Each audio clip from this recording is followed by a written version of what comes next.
Muy bien, hermanos, damos gracias a Dios por este precioso himno que nos dice que no debemos estar tristes, aunque uno está triste a veces, cuando hay pruebas dolorosas, pero en medio de todo estamos listos para confiar en el Señor. Y de eso es que quiero hablar hoy. Nosotros encontramos en la Biblia muchas alusiones a no desanimarnos, a no desfallecer, porque nosotros estamos en un mundo difícil, enfrentados a muchas pruebas, muchas dificultades. Como dice la Biblia, el mundo es nuestro enemigo, el mundo pecaminoso. Satanás anda como león rugiente buscando a ver a quién devora. Y también nosotros tenemos, aunque somos cristianos, malas inclinaciones y tenemos que luchar con todo esto. Y todo eso hace que a veces algunos se desanimen. Muchos hemos estado desanimados. El que diga que no está diciendo la verdad. Yo quisiera mencionar esta mañana 3 actitudes que podemos adoptar frente al desánimo, al desaliento. La primera actitud que debemos tener en la vida frente al desaliento y a las cosas que nos afectan es la confianza en Dios. La primera cosa. Ahora, yo quisiera tomar desde luego los textos de la Biblia para hablar de esto. Tal vez usted ha leído la Biblia y espero que haya leído, por ejemplo, el Pentateuco, todo el Génesis, Deuteronomio, Números, Levítico, todos estos libros que nos arrojan una gran enseñanza. Por ejemplo, antes nosotros sabemos que el pueblo escogido de Dios fue esclavo en Egipto y que Dios liberó al pueblo de Dios bajo el liderazgo de Moisés, lo sacó de allá y lo llevó por un desierto y lo probó durante 40 años antes de entrar a la tierra prometida, es decir, a Canaán. Y cuando llegaron a la tierra prometida y estaba por delante de ellos, después de esos 40 años, ya habían muerto muchos padres, toda una generación. Entonces Dios mandó a Moisés, ya viejo, ya casi para morir. Dios mandó a Moisés que enviara 12 espías a hacer inteligencia, a inspeccionar esa tierra prometida. Porque aunque era una tierra prometida, tenían que conquistarla a través de la guerra. Era una tierra prometida por Dios, pero una tierra que había que conquistar, la tierra de Canaán. Ahora, después de 40 días, regresaron los espías, los que fueron a mirar cómo era la situación. Y no obstante que ellos se dieron cuenta que en verdad esa era una tierra prodigiosa. La Biblia dice que allí habían unos racimos de uvas impresionantes. Yo no sé si habrían plátanos, pero es decir, era una cosa impresionante lo rica que era esa región. Era una tierra fértil. Entonces regresan los 2 espías de hacer inteligencia y dan un informe, pero lamentablemente dan un informe negativo. Vamos a mirar Números capítulo 13. Libro de Números capítulo 13. en el capítulo 32.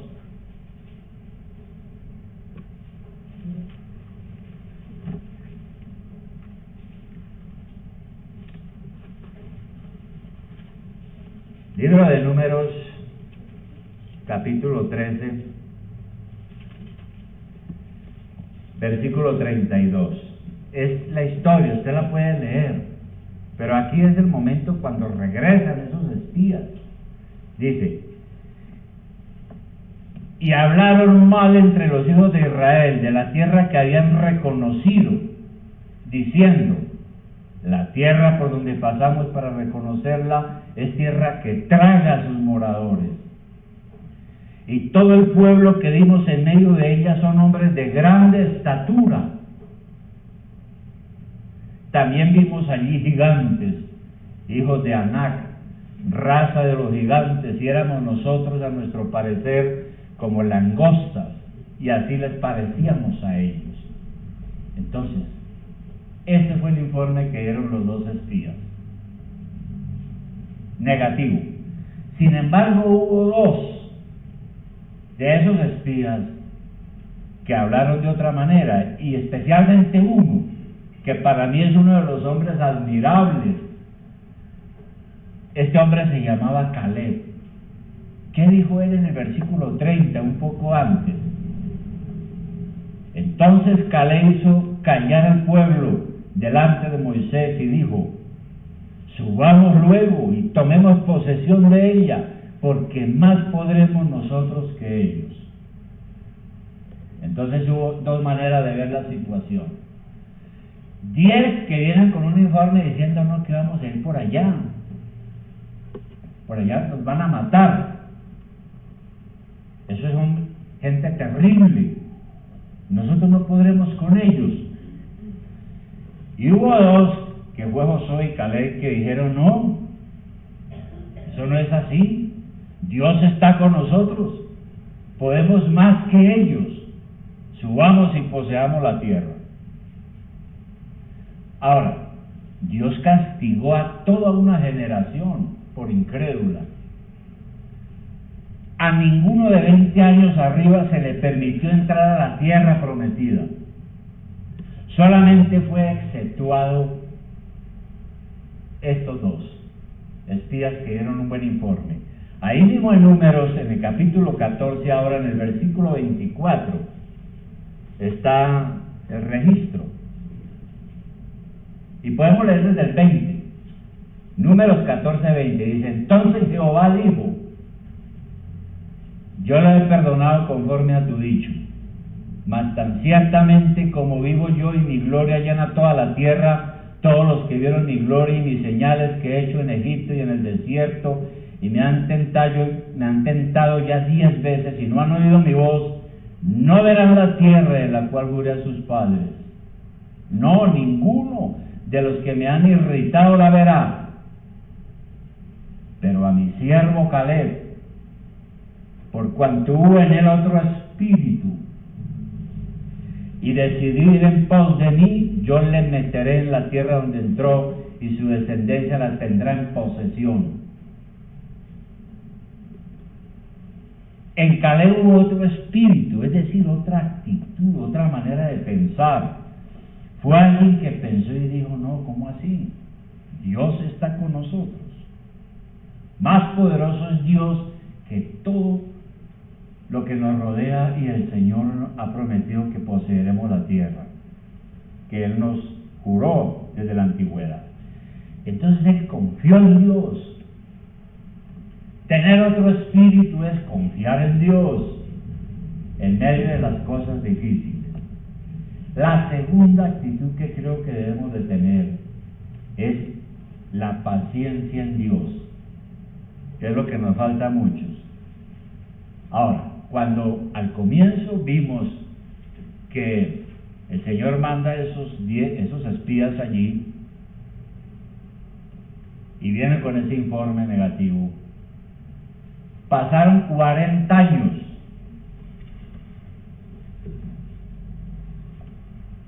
en todo el desierto. Hubo una serie de pruebas y dificultades, y Caleb durante ese tiempo él pudo haber pensado que nada de lo que se le había prometido se estaba cumpliendo.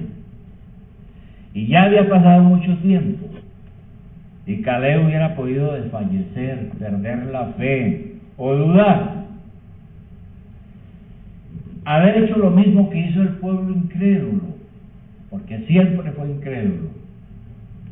Cuando trajeron ese informe negativo empezaron, casi linchan a Moisés porque le dijeron, ¿y esto fue lo que usted nos trajo aquí? ¿A que nos maten? ¿A morir de hambre? Y por eso recibió el pueblo ese castigo. Ahora, esta es una de las pruebas más difíciles, cuando a uno le parece que Dios no cumple. Yo no sé si usted ha estado en esa situación. A uno le parece que Dios no cumple. Uno no ve a Dios por ninguna parte. Y entonces uno empieza a desanimarse y a desfallecer y a llenarse de dudas. David tuvo una experiencia traumática, tuvo muchas experiencias traumáticas David, donde desanimó, se desalentó. Un día dijo, yo creo que en vano he sido creyente, en vano yo he seguido a Dios, no he sacado nada. Miren ustedes cómo le va de bien al inconverso, al malo, cómo le va de bien. ¿Y yo qué? Salmo 32:4. Salmo 32:4. David tuvo muchas experiencias que afectaron su alma y su espíritu, lo afectaron emocionalmente. Por ejemplo, aquí en Salmo 32:4, en esta oración, él dice, en el 3, dice, mientras callé se envejecieron mis huesos en mi gemir todo el día, porque de día y de noche se agravó sobre mí tu mano, se volvió mi verdor en sequedades de verano, en sequedades de verano. Es decir, David llegó un momento en que se sintió marchito, seco, estéril, sin vida, sin ánimo, sin vigor. Una experiencia terrible. Y él más adelante dice que parte de eso también tuvo que ver es porque él no confesó su pecado a Dios. Él había abandonado la oración y la comunión con Dios. Y al dejar a Dios y no confiar en Él y perder la paciencia, pues se enfermó espiritualmente. Y la realidad es que varios de nosotros muchas veces hemos pasado por ese tipo de depresiones que todo cristiano ha pasado de vez en cuando y ha afectado su alma. Entonces uno se siente vacío de Dios, le parece que Dios no escucha, que Dios no está haciendo nada, no solamente para nuestros propios problemas, sino también para los problemas del entorno social. Y entonces uno ve que cunde la injusticia, el vicio, el crimen. Ve uno la ciudad y dice, no, esto sí que está de terrible, de malo, qué situación tan terrible. Y pareciera que el mal no tiene control. Y hay una especie de desazón porque llega a un punto donde uno no le halla gusto a la vida. Yo creo que por eso muchos se suicidan, ¿no? Llegan un momento y dicen, no, a mí esto no me significa nada, no siento nada. Cada que amanece es una desgracia para mí, terminan suicidándose. Terrible. En el siglo VII hubo un profeta que estaba cansado de ver la maldad y los problemas sociales. Y él oró a Dios quejándose de que Dios no estaba haciendo nada. Vamos a mirar a Habacuc. Libro de Habacuc, profecía de Habacuc, capítulo 3. Es muy interesante leer a Habacuc. Es muy corto, pero muy interesante. Pero Habacuc en el capítulo 1, en primer lugar, dice lo siguiente. Habacuc capítulo 1, en el versículo 2. Dice, él ora a Dios y le habla a Dios y le dice, ¿hasta cuándo, oh Jehová, clamaré y no oirás? Y daré voces a ti a causa de la violencia y no salvarás. ¿Por qué me haces ver iniquidad y haces que vea molestia? Destrucción y violencia están delante de mí, y pleito y contienda se levantan. Por lo cual la ley es debilitada y el juicio no sale según la verdad. Por cuanto el impío asedia al justo, por eso sale torcida la justicia. Esto sí es una oración de queja tremenda, ¿no? Señor, ¿y usted qué está haciendo? ¿Por qué yo veo, no veo sino desorden y mal por todas partes? Ni siquiera veo justicia. Entonces el Señor le ayudó a entender que no, que él estaba equivocado, que Dios no está ausente, que Dios ya tiene definido lo que va a suceder. Así que al profeta, después de darse cuenta de eso, no le quedó otro remedio que volver a orar. Pasando la hoja en el capítulo 3, versículo 17. Entonces Habacuc, después de que se dio cuenta que no, que Dios estaba en el asunto, que Dios tenía control, que tenía un propósito. Entonces Habacuc dice, aquí en el versículo 17, dice, aunque la higuera no florezca, esto sí ya es calmarse, aunque la higuera no florezca, y sabemos que ese era un fruto muy importante allá, ni en las vides haya frutos, la uva, que era muy importante en la dieta alimenticia, aunque falte el producto del olivo, y los labrados no den mantenimiento, y las ovejas se han quitado de la majada, y no haya vacas en los corrales. Es decir, aunque la situación esté difícil, oscura, desanimante, con todo yo me alegraré en Jehová y me gozaré en el Dios de mi salvación. Jehová el Señor es mi fortaleza, el cual hace mis pies como de ciervas y en mis alturas me hace andar. Y por eso decimos que para enfrentar el desánimo y el desaliento tenemos que tener paciencia en Dios, ¿verdad? Y una tercera cosa es fortaleza en Dios, si no queremos desanimarnos. Entonces, volviendo a la historia del pueblo de Israel y de Caleb, pasaron 40 años, llegó el día en que llegaron frente a la tierra prometida, pero tenían que conquistarla. Y es cuando van esos espías, etcétera, y toda esta cuestión. Dios le había hecho promesas al pueblo. Sí, yo los voy a bendecir con abundante leche y miel, pero ustedes tienen que luchar. Así que hubo batallas y batallas, venciendo a todos los reyes que habitaban en esos lugares. Usted puede leer a Josué, y ahí está toda la historia.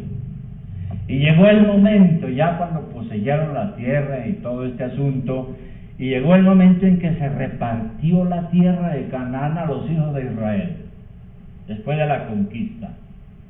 Entonces, a cada tribu le fueron asignando su territorio. Y entonces apareció Caleb otra vez. Josué capítulo 14.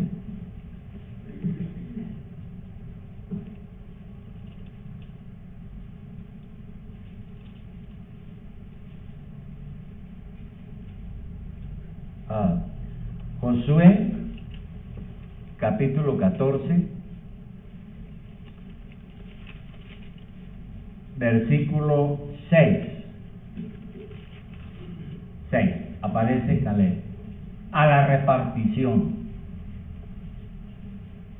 Muchos han muerto, hay una nueva generación que está ya allí. Dice, y los hijos de Judá vinieron a Josué, porque ya Moisés había muerto y ahora el líder era Josué, uno de los que trajo buenas noticias, en Gilgal. Y Caleb, hijo de Jefones Ceneseo, le dijo, tú sabes lo que Jehová dijo a Moisés, varón de Dios, en Cades Barnea, tocante a mí y a ti. Y yo era de edad de 40 años cuando Moisés, siervo de Jehová, me envió de Cades Barnea a reconocer la tierra. Y yo le traje noticias como lo sentía en mi corazón. Y mis hermanos, los que habían subido conmigo, hicieron desfallecer el corazón del pueblo, pero yo cumplí siguiendo a Jehová mi Dios. Entonces Moisés juró diciendo: ciertamente la tierra que oyó tu pie será para ti y para tus hijos en herencia perpetua, por cuanto cumpliste siguiendo a Jehová mi Dios. Ahora bien, Jehová me ha hecho vivir, dice Caleb. Jehová me ha hecho vivir como él dijo, estos 45 años, desde el tiempo que Jehová habló estas palabras a Moisés cuando Israel andaba en el desierto, y ahora he aquí, hoy soy de edad de 85 años.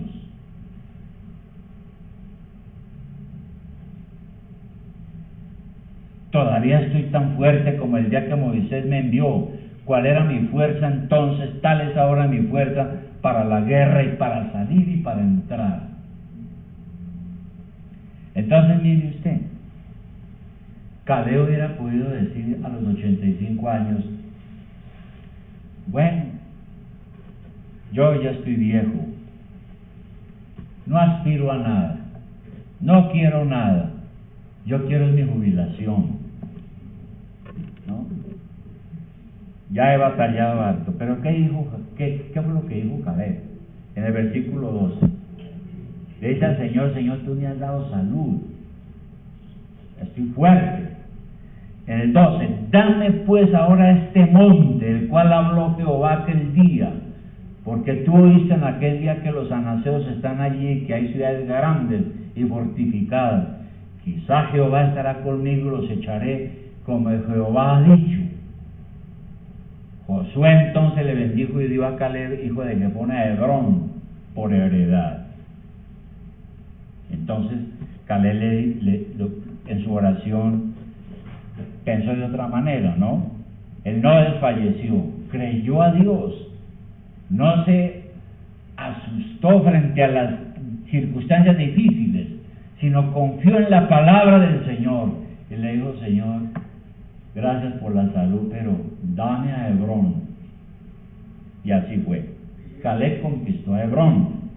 ¿Y qué es Hebrón? Hebrón hoy es una ciudad en Israel, en la franja de Cisjordania, dicen algunos que está allí. Está la ciudad, no es grande. Algunos dicen que tiene 300,000 habitantes, muy violenta, sí, porque allá están los palestinos peleando con los judíos hasta el día de hoy. Bien. Ahora, hay muchas promesas en la Biblia, muchas, miles en la Biblia. Y nosotros entonces tenemos que aferrarnos a esas cosas que Dios ha dicho que hará con nosotros. Por ejemplo, debemos buscar las fuerzas en el Señor. Efesios 6:10. Efesios 6:10.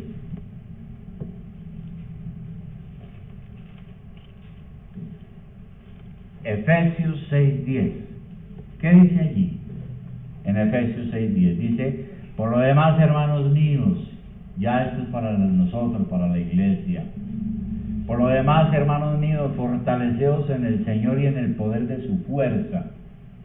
Aquí está diciendo que tenemos que fortalecernos en el Señor, en el poder de su fuerza. ¿Cómo es ese poder de Dios? Ese poder de la fuerza de Dios. ¿Cómo es? Bueno, es el mismo poder con el cual el Señor levantó a Jesús de entre los muertos. Y es el mismo poder con el cual el Señor nos ha dado vida a nosotros. Dios nos ha elegido y nos ha salvado. Porque ¿qué dice ahí en Efesios? Un poco atrás en el capítulo 2:1. Efesios 2:1. Efesios 2:1 dice una declaración impresionante. Dice: y Él os dio vida a vosotros cuando estabais muertos en vuestros delitos y pecados. Yo creo que esa es la situación que todos hemos vivido. Nosotros estábamos muertos en delitos y pecados. pecados. Y nuestro Señor con su poder nos iluminó, nos dio el Espíritu Santo, nos fortaleció, recibimos una vida nueva, ¿no? Y esa es la razón por la cual nosotros debemos de confiar en el Señor también. Buscarle en oración, en fe, confiados que el Señor nos oirá, porque Él es poderoso para hacer lo que ha prometido. Y debemos fortalecernos en el Señor también, porque separados de Cristo nada podemos hacer. Eso dijo Juan en capítulo 15, versículo 1. Podemos mirarlo, Juan capítulo 15, versículo 1. Juan capítulo 15, versículo 1. Dice así la palabra, dice, el Señor dice, yo soy la vid verdadera y mi Padre es el labrador. Todo pámpano es un racimo, que en mí no lleva fruto lo quitará, y todo aquel que lleva fruto lo limpiará para que lleve más fruto. Y vosotros estáis limpios por la palabra que os he hablado. Permaneced en mí y yo en vosotros. Como el pámpano o el racimo no puede llevar fruto por sí mismo si no permanece en la vid, así tampoco vosotros si no permanecéis en mí. Yo soy la vid, vosotros los pámpanos. El que permanece en mí y yo en él, este lleva mucho fruto, porque separados de mí nada podéis hacer. Entonces, si nosotros no permanecemos en el Señor y en el poder de su fuerza, vamos a ser dominados por el pecado, y la vida nuestra se va a convertir en una miseria. Y debemos fortalecernos en el Señor también, porque unidos a Él podemos hacer muchas cosas valiosas. Filipenses 4:13. Se llama Filipenses 4:13.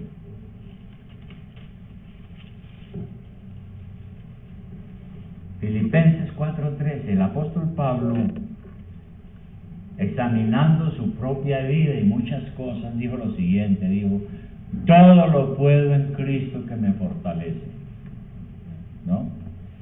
¿Y qué es todo?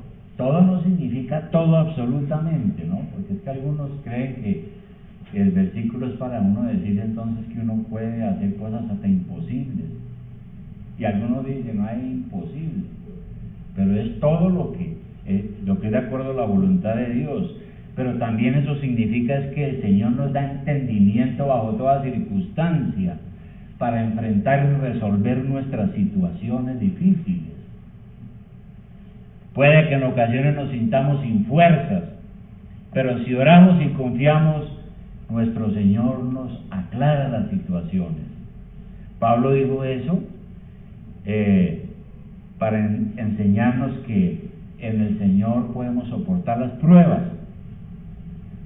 En el Señor también podemos vivir una vida que agrade a Dios, mortificando nuestras lujurias, porque nosotros todos los días tenemos tentaciones, tenemos deseos pecaminosos, el pecado está listo a dominarnos.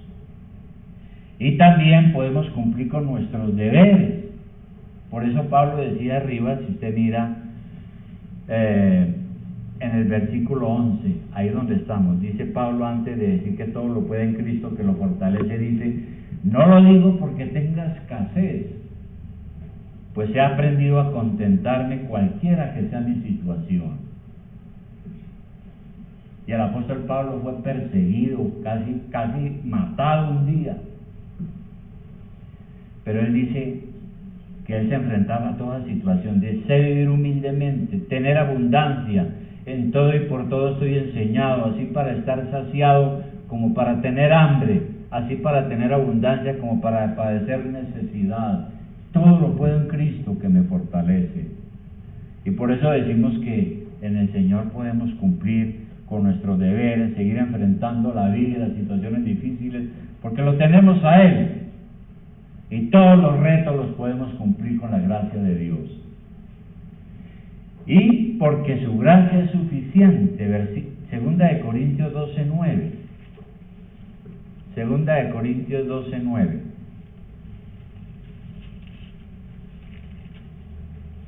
Segunda de Corintios 12:9. Este es otro versículo importante sobre este asunto. Y podemos leer desde el 7, poco más de contexto, dice el apóstol: y para que la grandeza de las revelaciones no me exaltase desmedidamente, me fue dado un aguijón en mi carne, un mensajero de Satanás, que me abofetee para que no me enaltezca sobremanera. Respecto a lo cual 3 veces he rogado al Señor que lo quite de mí. Pablo estaba sufriendo y nadie sabe por qué. Algunos dicen que era que ya se estaba quedando ciego, otros dicen que era cojo, otros dicen que tenía un problema de enfermedad grave y que eso lo mortificaba y lo deprimía terriblemente, y por eso un día le dijo al Señor: Señor, 3 veces le dijo: Señor, quíteme este problema. ¿Y cuál fue la respuesta de Dios? En el 9 dice: y me ha dicho: bástate mi gracia, porque mi poder se perfecciona en la debilidad. Por tanto, de buena gana me gloriaré más bien en mis debilidades, para que repose sobre mí el poder de Cristo. Entonces, el Señor no le quitó el problema, pero le dio fuerzas para soportarlo. Si era una enfermedad, no se la quitó, se la dejó para que fuera humilde, pero le dio el poder para resistir. Y así es como Dios trabaja. Dios no nos evita las cosas, pero más bien nos da la fuerza para que podamos conquistarlas. Y así le pasó a Pablo. Entonces, cada vez que uno se siente abatido, triste, desanimado, ¿dónde buscar aliciente a los problemas? ¿Dónde? No creo que sea solamente en el consejo humano, aunque a veces es bueno pedir consejo. Pero los seres humanos nos equivocamos muchas veces. ¿Dónde buscar? En la situación en la que estamos desanimados, desalentados. ¿A quién buscar? Salmo 27:8. Salmo 27:8.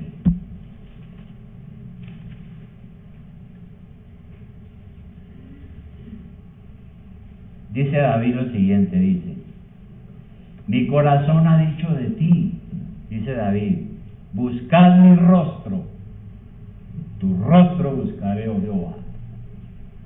¿Qué tenemos que hacer cuando estamos en esas situaciones difíciles? Buscar el rostro de Dios, es decir, orar. Busco al Señor en oración, porque Él es la fuente del poder. Nosotros los seres humanos fallamos muchas veces, traicionamos, desilusionamos a otros, somos egoístas, pero Dios no. Dios es fiel. Así que tenemos entonces finalmente a Caleb, a sus 85 años, fortalecido en el Señor. Y él pidió al Señor y le dijo: no, Señor, deme ese monte, deme esas cordilleras, porque me dicen que donde queda Hebrón es muy quebrado, hay varias ciudades. Entonces, nuestros reclamos deben estar conectados siempre con la voluntad de Dios, ¿no? Claro que nosotros podemos reclamar cosas, pero no lo que se nos antoje, como es el caso a veces de algunas iglesias, ¿no? Que les da por pedirle a Dios esta vida y la otra, y no puede ser así. Es lo que el Señor quiera darnos y bendecirnos. Esa es la verdadera idea de toda esta cuestión. Y no solo a nosotros, sino a toda la iglesia en general. Entonces, mire, hermano, ahora que estamos finalizando una etapa más, creo que debemos ejercitar esas virtudes: confianza en Dios, paciencia en Dios, fortaleza en Dios. Es una buena manera de iniciar este nuevo año.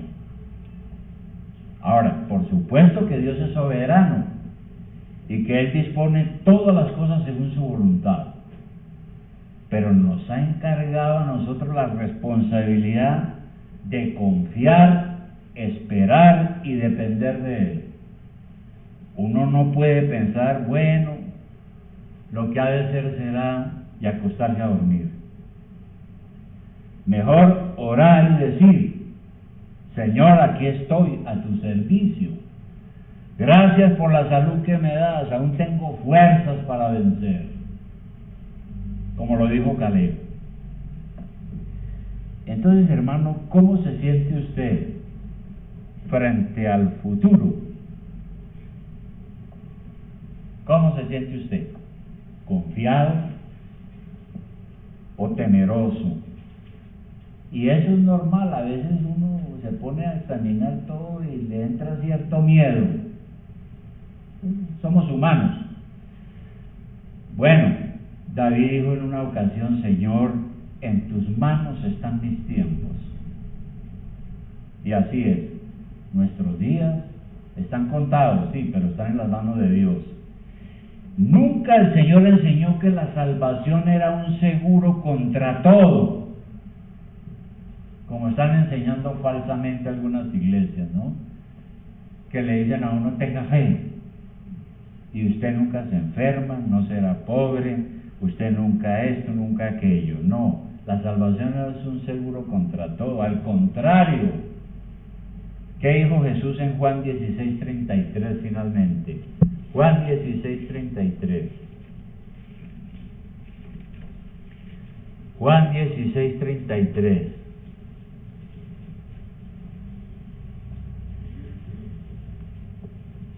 Miren lo que el Señor le dijo a sus discípulos antes de ir a la cruz.